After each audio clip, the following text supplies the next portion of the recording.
Happy Wednesday, everybody, and thanks again for being with us here on KXAN News at 4. Now, it's no secret if you stepped outside, we've certainly experienced that our days have been hot out there, but even our coolest mornings have not been that cool, maybe unfortunately. Yeah. KXAN's chief meteorologist is tracking all this, and Nick, when do we normally see those temperatures maybe dip into the 50s even? We should have had our first 50-degree morning in Austin at Camp Mabry a few weeks ago now, wow, so yeah. We're running behind schedule there. That's not to say that our mornings don't feel pretty nice. Yeah. The 60s have felt good lately, but they should have been cooler than this by now. This is the coolest morning we've had in Austin, the coolest temperature that we've had in Austin since September 1st. So basically through the summer months, you're not expecting the cool air.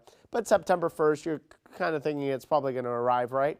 Well, we've got down to 62 on September 9th, 27th, and 11th. That was the coldest temperature Camp Mabry has had since the beginning of September anyway. Our typical first time that we drop our low temperatures below 60 after the beginning of September is September 27th. So we should have had our first 50s around this time. Clearly now we're working our way into the third week of October without any 50s at Austin's Camp Mabry.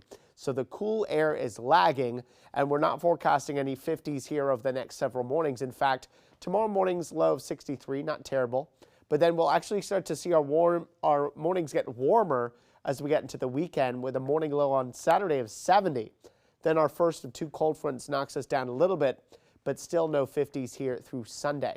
Now on KXAN.com, I wrote a new blog previewing some of the heat relief that we may finally start to tap into next week, coming with a second cold front. So go to KXAN.com, weather and traffic tab, weather blog, and then there's that first warning sort of hinting at some of the changes that may actually bring us our first nighttime lows in the 50s sometime the following week. So we still have to wait for it.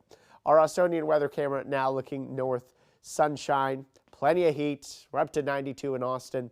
Well, actually, on this map anyway, the hot spot statewide. There's a lot more 80s than 90s, but we're the lucky few or unlucky few in the 90s.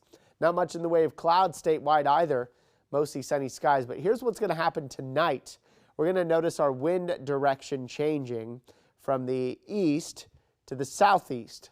That's going to help to usher in some low clouds as we get into tomorrow. And these clouds will be with us, mixing with the sun through the day tomorrow. The farther east you are, the cloudier your Thursday will be. Farther west, the more breaks of sun you'll see. And a lot of these clouds will be mid-level clouds and high clouds that may still allow some sun through. But I do think that these clouds may be just enough to keep some of the heat away and knock us out of the 90s and into the 80s for the first time since early September in Austin. There's still going to be plenty of warmth around, and we're not expecting any rain here tomorrow. And then the clouds actually clear a little more tomorrow night. Friday looks to be a sunnier day, but also a day with a few very spotty showers in our eastern counties. Those chances are less than 10% though, so almost not worth mentioning, but still I think there may be a couple around late Friday into our eastern counties. Then we get into Saturday, and that's ahead of our next cold front, likely to be an even hotter day. So our forecast tonight down to 63, few clouds coming in late, the wind in the progress of switching direction to be coming out of the southeast, which brings in more clouds here for tomorrow. And we'll also notice the humidity too. But look, that'd be nice, right? Avoiding the 90s, 88. That would be our coolest high this month. But then we're back to the 90s for Friday, thanks to more sun. Less than 10% rain chance. Of course, a big weekend at Circuit of the Americas. A lot of sun Saturday morning, some clouds later in the day. There'll be a 10% rain chance late in the day. That rain chance keeps lowering, so still not that exciting, but a hot day, 95. Then our cold front, the first of two, knocks us down to 90 here on Sunday. Second cold front comes in Tuesday into Wednesday, knocks us from 90 on Tuesday to 87 on Wednesday, and that may be the signs of several days in a row of 80s, which would be our coolest stretch in a while. We'll also notice that first cold front Saturday knocking out the humidity briefly, and then that second cold front will do the same. Here's a look at our first warning weather 7-day forecast. That second cold front also brings some very minimal rain chances with it at 10% Tuesday and Wednesday.